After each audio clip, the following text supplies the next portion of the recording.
It's gonna be May. Is All About Mariah.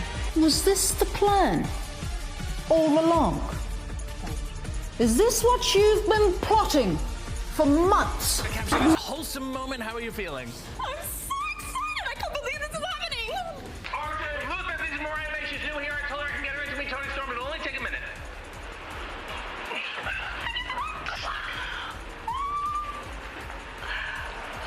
Madame, if it's Mr. Bowers, tell him we've had my fill. Miss Storm, I'm Mariah May. I just signed with AEW and I am a huge fan. I'm so honored to be in the same company as you. Nice to meet you, darling.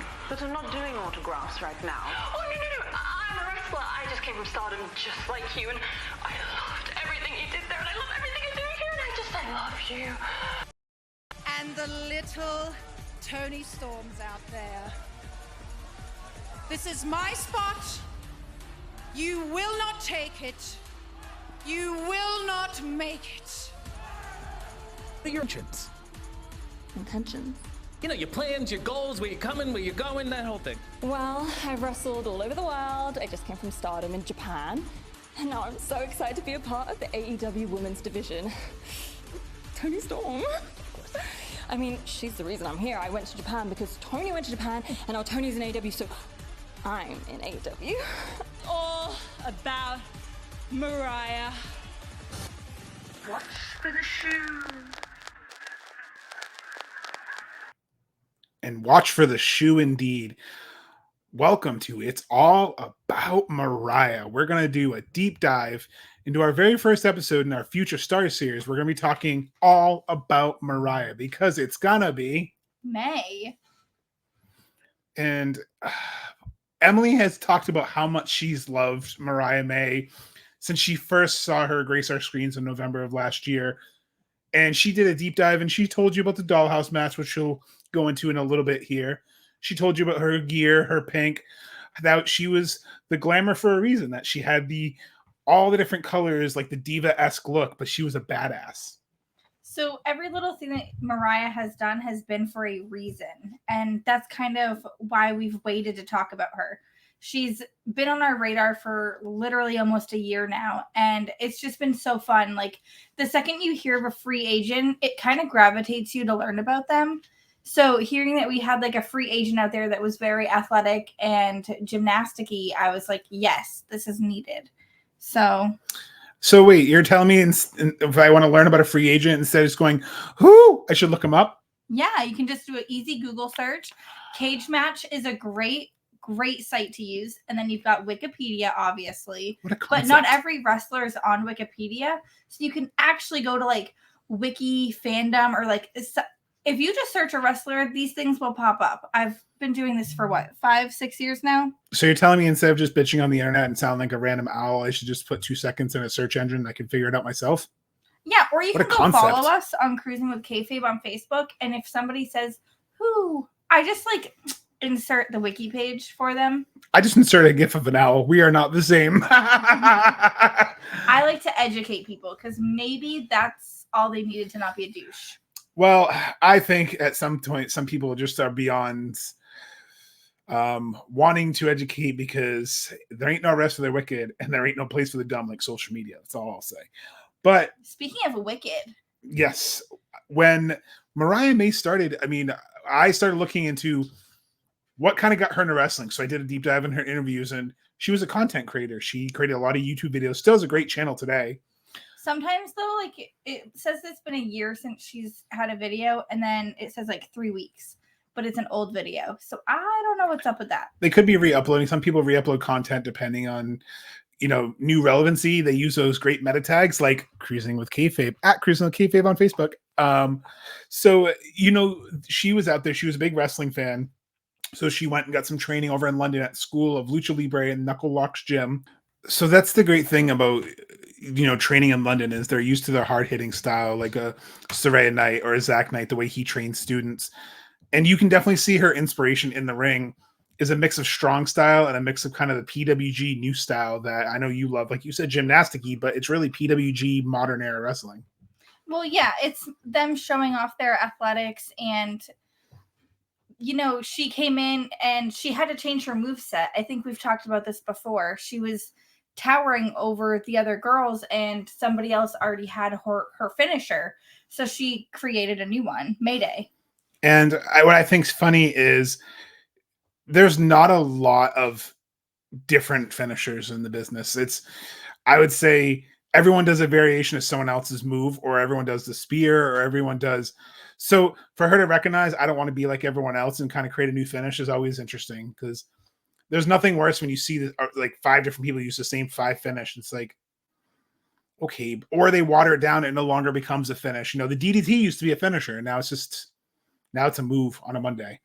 Well, she's also been in the business for 5 years and recognized that, which is also incredible. And she's gonna be 26 next month, so it's crazy to think that she's, again, under 25, which is kind of our criteria to kind of, when we do these future stars, it's people who are under 25 at the time of recording, or 25 and under, excuse me.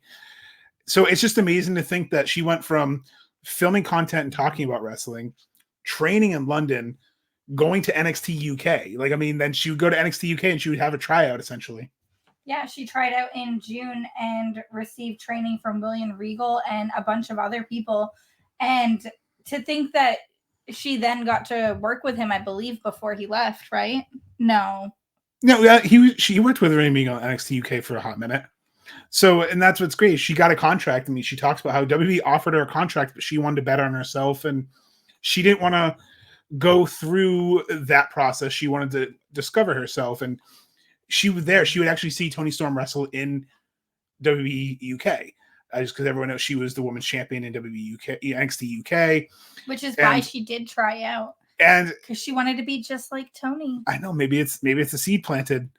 And she also got to see Blair White, Blair Davenport. So it's cool to see who these people are now and where they were just 5 years ago, because from there she would start going all over the world to start wrestling. She won her first independent championship in 2020 in a 6-woman match, which is pretty incredible to think. Like, obviously, her first championship a year into the business. Yeah. Wow. They were trusting of her a year in. And then that says a lot. She started to go to Rev Pro, Progress, Slam Star. She wrestled all over the United Kingdom. And then I know in 2022, you had some notes on her wrestling before she moved to Japan.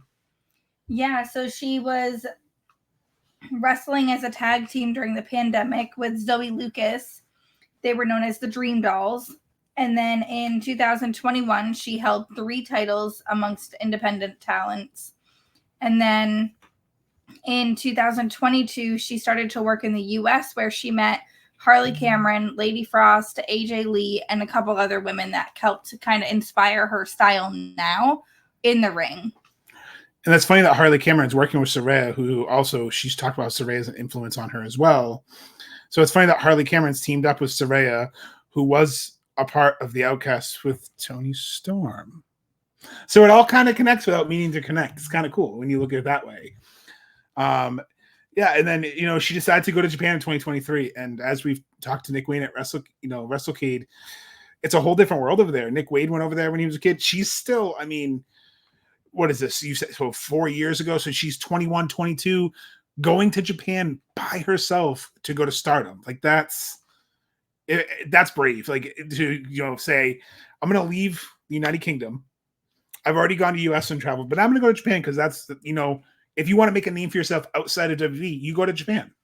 So here's where I'm going to input a couple matches that Absolutely. I think are really cool. So we've talked before about Rachel Rose, who came to DPW. She was like the queen, kind of descendancy. It was very cool, very fun. So she has a match with Rachel Rose, and then she also has a Dreamhouse death match where every weapon was pink. Highly, highly recommend that match. I made Mongo sit through that, and it was not a chore. Fun. It was fun. I enjoyed it. Yeah. The aesthetics are cool. And then you've got Queen of the Ring 2021, where I believe is when she started moving towards Japan. She would start doing those tournaments, and then when she would finally go to Stardom, she would debut at Dream Queendom 2. And what's cool is here's where you people who watch on AEW might recognize she met Mina Shirakawa.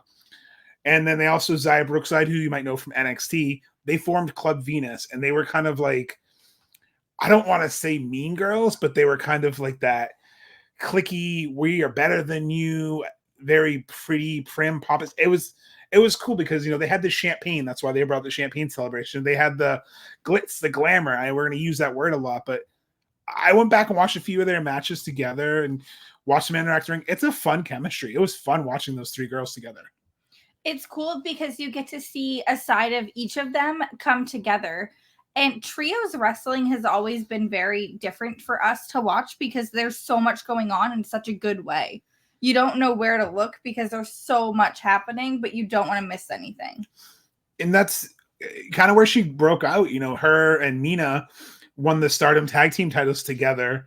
And that's considered one of her best matches. And that was one of the first matches that opened a lot of people's eyes to who's this Mariah May? Because you got to remember in Stardom, she was relatively new. She was the fresh face. You know, you had Julia, who had been running Ruckshot, who had been just... Speaking of, go watch that match. Yeah, that's brutal. That is a brutal match. It is great. If you Good luck like to the girls in something. NXT with Julia and Stephanie Vatcour, and now they just signed their lady from Japan. I can't think of her. And Delta from Australia. So good luck to the girls in NXT because those are some hard-hitting women. But Mariah May, again, kept up with someone like that. And I think that's what defined her as a wrestler, really, is she hung in there with Julia. And if you haven't seen Julia's matches, it's like Very watching hard-hitting. It's like watching Hardcore Holly just beat the fuck out of someone. It's like watching Eddie Kingston and Ibushi. Those actually, two really did. They went at they it. laid in their chops too. Like they weren't just, you know, they weren't like, oh, ha, ha, ha, ha, like a little chop. They were like Big Show, like just chopping the hell out of each other. As we've seen recently, Mariah's not afraid to get dirty despite how pretty she is. And I think that's what made me want to do this episode is I like when someone can take something, make a gimmick out of it, but then also back it up in the ring to the point where you're interested. And just watching even her first match with Queen Emanata and watching her with Anna Jay and watching her in AEW, just seeing the different styles she brought, where it was more of a vicious side. Like, I'm pretty, but I can, like you said, I can throw down, I can kick your ass. If you take Bliss and Ripley and combine their styles together, this is kind of what you would get. Like early on Bliss where she blew glitter. Like, oh, that's NXT Alexa Bliss right there. Like if you go back and then you take Ripley with her hard-hitting style, I really truly feel like that's what you get with Mariah May. She's the best of both. It's fun. And you'd want to, like, you look forward to seeing, oh my God, what is she going to wear? Like coming out as Toni Storm, we all thought she'd come out as Toni Storm, but she came out as Toni Storm. It was great. Which we'll get to too. And sorry, I keep jumping ahead. You're totally fine.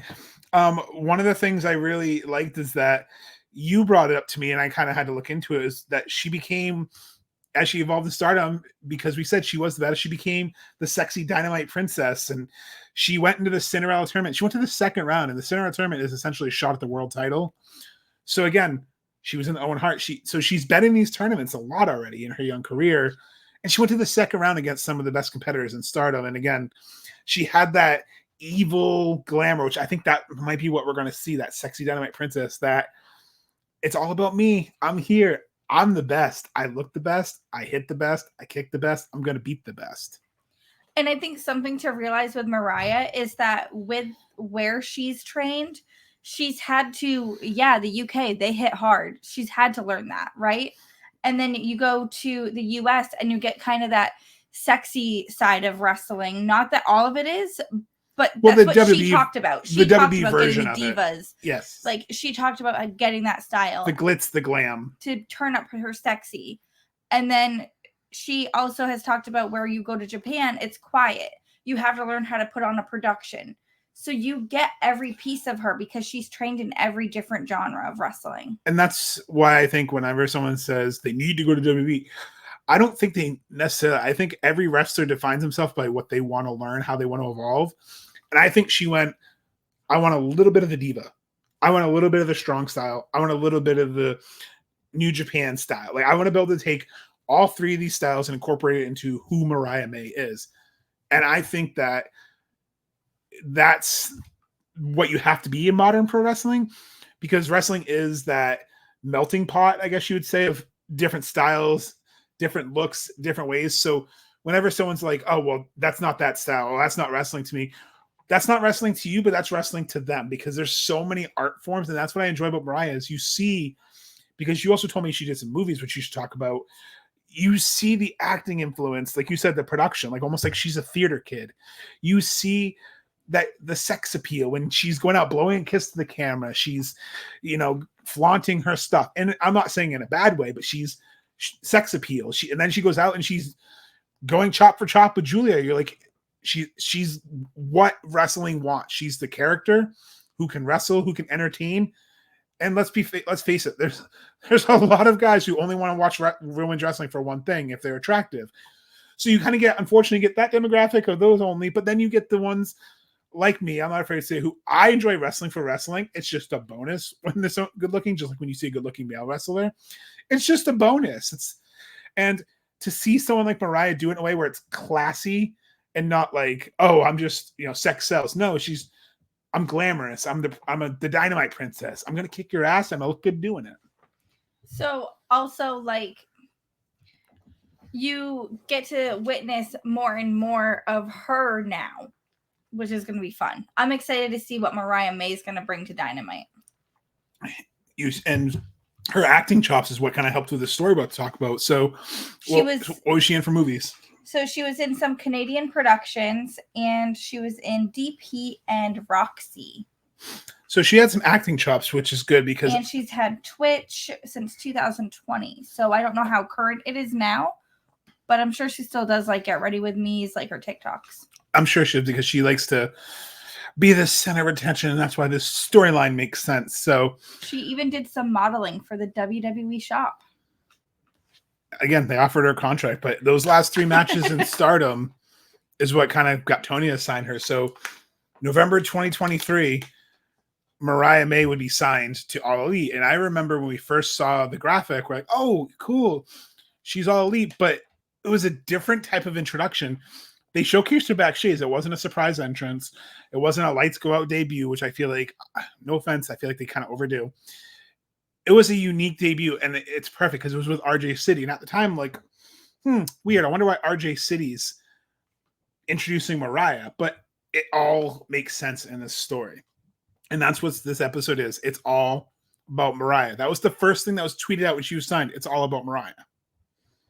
So she gets signed, and the seeds get planted to the storyline. Now, to quickly preface, it's all about Eve. All About Eve is a movie from the 50s that is about Eve Harrington, who's played by Ann Baxter, who plays up to Margot Channing, who's played by Bette Davis. So you have Eve and Margot. Margot is this aging Broadway actress that's just, I'm ready for my close-up, Miss DeVille. Like, just very old-fashioned. Over the top. Mariah Carey diva-esque. Like, there better be peeled grapes. Like Jennifer Lopez, there better be no red M&Ms in this bowl. Like, that's who she was. She was, I'm an award-winning actress. I deserve the best. She was with her maid Birdie, and this young aspiring actress named Eve decided, I want to meet her because I want to be just like Margot. I want to be like Margot. And you notice in the first interview we get with RJ, he's, welcome to AEW. What are your intentions? And she's like, intentions? Well, I've wrestled all over the world. I wrestled in Japan. I've wrestled in England. I wrestled in Stardom. Tony Storm wrestled in Stardom. I want to wrestle in Stardom. Tony Storm's All Elite, so I'm All Elite. I want to meet Tony Storm. And RJ City's like, yeah, I can help you. I can help you. And she's like, oh, you can? And that's kind of where those seeds were planted. Like, she wanted to meet her idol. She wanted to meet Tony. Yeah, and again, she went to NXT UK because Tony did. She went to Stardom because Tony did. So now she's in AEW. Because Tony's there. So her whole progression is because of Tony. Now, flash forward a week, they finally have their meeting. You have RJ City backstage, the dressing room that says, not Tony Storm. And he's like, I'll introduce you. And she's like, you can? Oh, you promise? And she's so excited. Like, she's like a little kid, like meeting Mickey Mouse at Disney World. Like, oh my God, I'm so excited.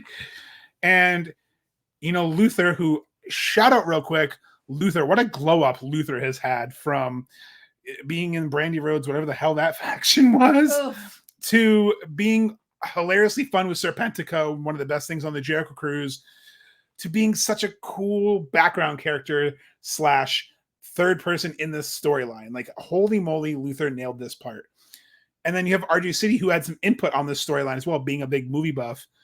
And the great nephew or the of the director also helped. So it's cool to see that for a dying company, Warner Brothers kind of hooked them up with AMC so they could kind of map this storyline and make it commingle, interwork. And that's where we got the introduction when they first met. You know, she's excited. She goes in and Tony Storm's laying on the couch and she's just like, I don't do autographs, do you? And she's like, no, Tony, I'm a wrestler just like you. I want to be just like you. I love you. Like the very classic, like, I love you. Like the creepy, like, I'm going to kill you. And from there, we just kind of known that something's not right. Like, what's wrong there? Because in the movie, that's how Eve meets Margot. She runs into the dressing room. She's like, oh, Margot, oh my God, you're Margot. And she's like, I know who I am, dear. She's like, no, I'm the biggest fan. But the whole time, Birdie, her maid, is like, are you though? And Luther in the background every time is like, but are you her fan? So that's like the first parallel. They meet, and then you have Luther like kind of side-eyeing like that, like the mom look. Like, are you? So that's how Mongo saw the first interview, because he's seen All About Eve. So I did not see All About Eve, but I can tell you that first meeting reminded me of Hannah Montana when Lily met Hannah and went into her dressing room and like was hiding things, and Miley had to not pretend not to be Miley. And I think that's kind of maybe not necessarily our age gap, because did we just have a Hannah Montana reference on here? Yeah, we Hannah Montana. Wow, what a wrecking ball! I feel like that's kind of funny to me. That's what I saw, but also like they ended up being besties. So, which, you know, is where this kind of story starts to go, because in the movie, you know, they start getting close. At first, Margot pushes Eve away. Tony doesn't really take Mariah under her wing yet. She's suspicious, but Luther is always suspicious. And that's the key to this story is just like in All About Eve, how the maid was suspicious, the butler knew something was wrong.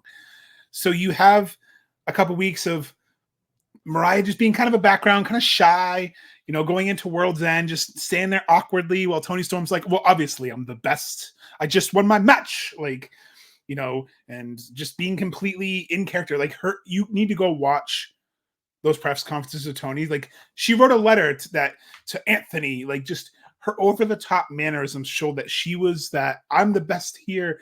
I'm your star, Anthony. I get the treatment. And Mariah just holding the title in the background, smiling. Just she kept happy holding to be there. The title. And that'll be key later. But she smiled. She wasn't looking at me. She's just like, I'm happy to be here. You know, more for that a few weeks. And then Tony starts to let her guard down a little bit. And we have the bosom buddies start to blossom. You know, they go from being kind of estranged to she's like, come here, holding her to her boob. And like, you're my bosom buddy. Yes. Not in a gross, but like motherly way. Yes. Thank you. Like, I'm going to nurture you. I'm going to help you, dear. I'm going to make you the best. Like took her under her wing. And here is where it started to twist, because then you have February come along. Okay. So now we're building up to Revolution. We have Deonna Purrazzo, who's like, Tony, you are my best friend. And Tony's like, I don't have a best friend. Remember the duck, the one you made the sign of? The whole story with that. Yes, the tattoo. And Mariah just seeming to just be there. But this is when Mariah started to slightly get a little agitated. And you notice in the background, she would kind of sneer. But Luther, watch those segments. He's staring at her. He's watching her. He did not take his eye off her in any of these segments. And then Revolution, we were there. And so in the movie at this point, you know, probably like 20, 30 minutes in, Eve's starting to try on Margot's clothes, all her wardrobe for the production. She's walking around the dressing room pretending to be Margot, and she gets caught by the butler a few times. Well, what happens at Revolution? They made everyone pop. And if you said you saw it coming, you're lying, because all of us, when you heard that Tony Storm's music, we all thought Tony Storm was coming out. And then you see Mariah dressed up as the rock and roll red and black Tony Storm. I was like, her hair's long. Right. And then we're instant like, wait, that's Mariah. And that would be the first realization that she wanted to be Tony. She was dressing like Tony's rock and roll rebel gimmick. Is that, I guess we'll call it? Yeah, the patch under the eye, like Nelly. And then Left eye. the black and red, the just down to the entrance music, down to the man. She started wrestling like Tony in the ring. I don't know if you picked that up, but I did. Yeah, that's why I'm excited to see what the future holds. And then you have a couple weeks of her just coming out in different gears that Tony wore, but she kept Tony Storm. So she ditched her evil glamour music, and she had Tony Storm's music now. So now she's officially the understudy. She is Tony. She is like, if Tony were to get sick, she's now the understudy. Just like in All About Eve, after a while, she becomes the understudy. She starts teaching her the lines. She starts showing her the ropes. You want to be like me? I'll teach you to be like me. And you have Tony Storm, getting her famous catchphrase, chin up, tits out, and watch for the shoe. And then she slowly let Mariah take that. Yes. So she starts to, that's what I have in my understanding. She starts to then suddenly use the catchphrase. She goes, I can do it. Watch for the shoe. Like, she starts to envelop the personality of Tony. But this is where, they start having the awards ceremony, and Tony's in the background sneering. I mean, Mariah May's sneering at Tony while she's giving the speech saying, you will not take my spot. You'll never be me. And to all the little girls who want to, sorry. So you start to see that I want what you have. I'm going to take it from you, anger. And also you have the interview after a pay-per-view where she asked her, will you watch my match? And she goes, I don't watch other matches. And then she stopped, and then she goes, I watched your match like a few weeks later. And she's so excited. And then we lead into Dynasty, and they're getting closer than ever, but there's little bits of tension. But tension really would boil up when Double or Nothing would come around, for Forbidden Door, because Tony would take on probably one of her toughest tests in a while, Serena Deeb. And Serena Deeb has her in a submission. And we called this out on our predictions episode. Mariah wanted to throw the towel in for Tony, but Luther stopped her. Yes. So Luther has been suspicious from day one. She's been sneering in the background. She's been always holding the title. Like you mentioned, she's always holding that title. Anytime she took the title, when they were walking around, she was holding the title. In the background, the press conferences, she was holding the title. She wanted everything Tony had. I believe it was after Double or Nothing that she, when they were in Vegas, posted a picture and said something about like, we won the title or something. Mm-hmm. She did. We won the title. And it was her holding it. What's great about that was that's after she tried to throw in the towel. So that's when that foundation started to crack. It wasn't so perfect.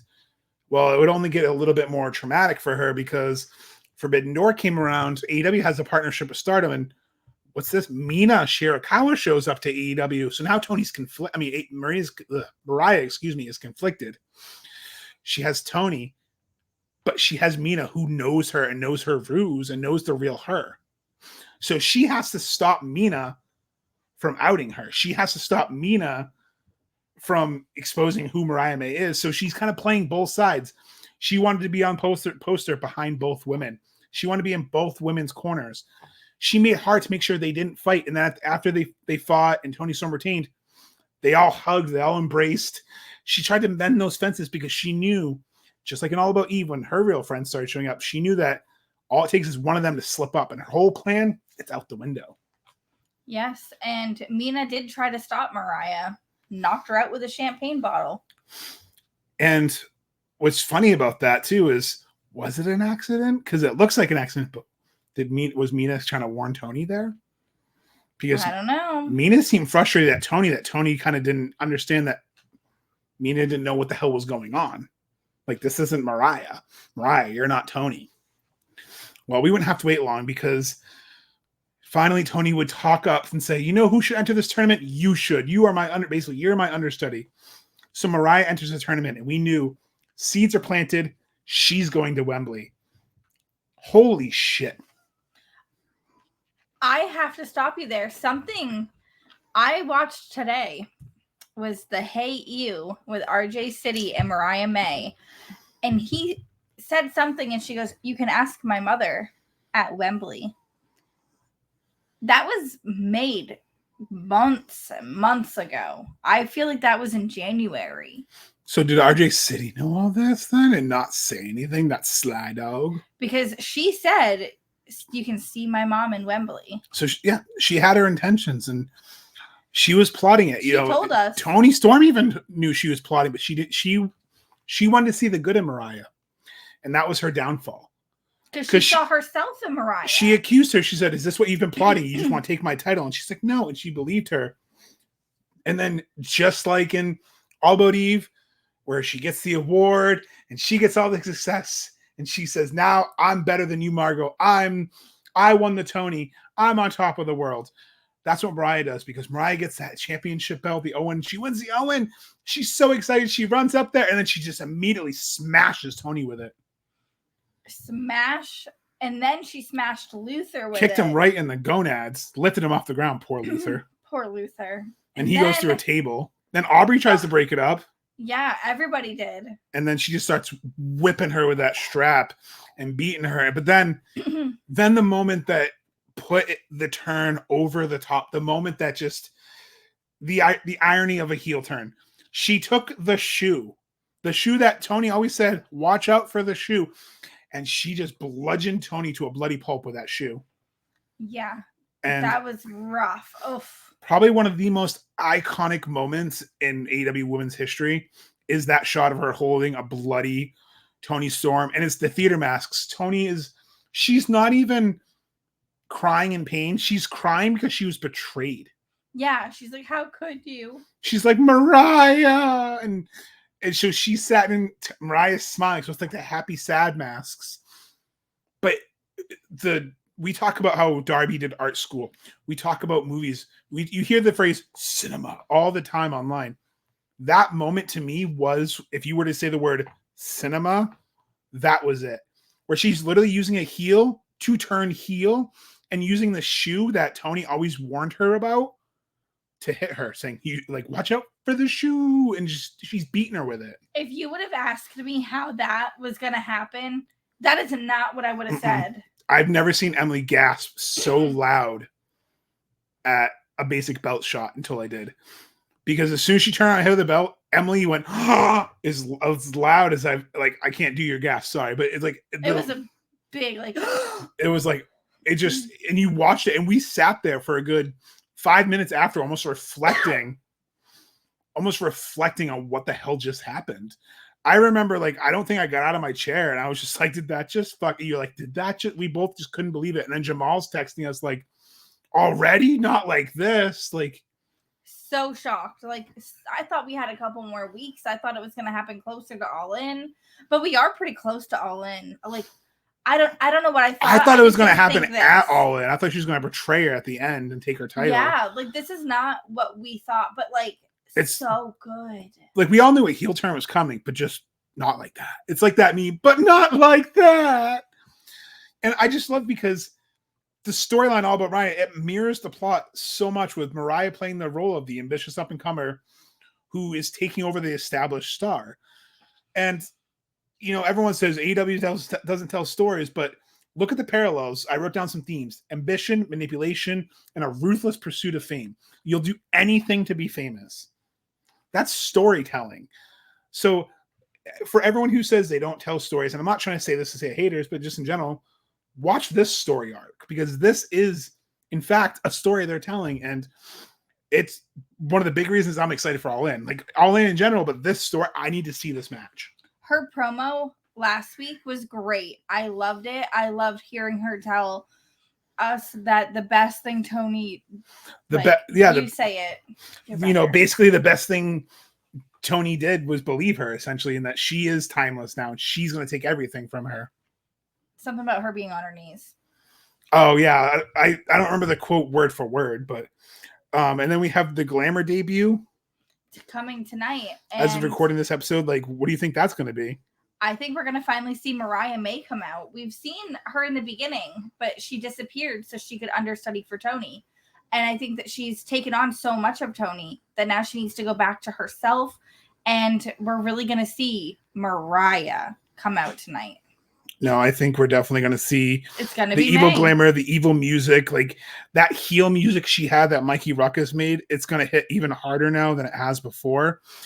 I'm excited to see where the story goes. I'm excited to see her take the title from Tony, because that's going to be another milestone in the story. She's going to dethrone Tony.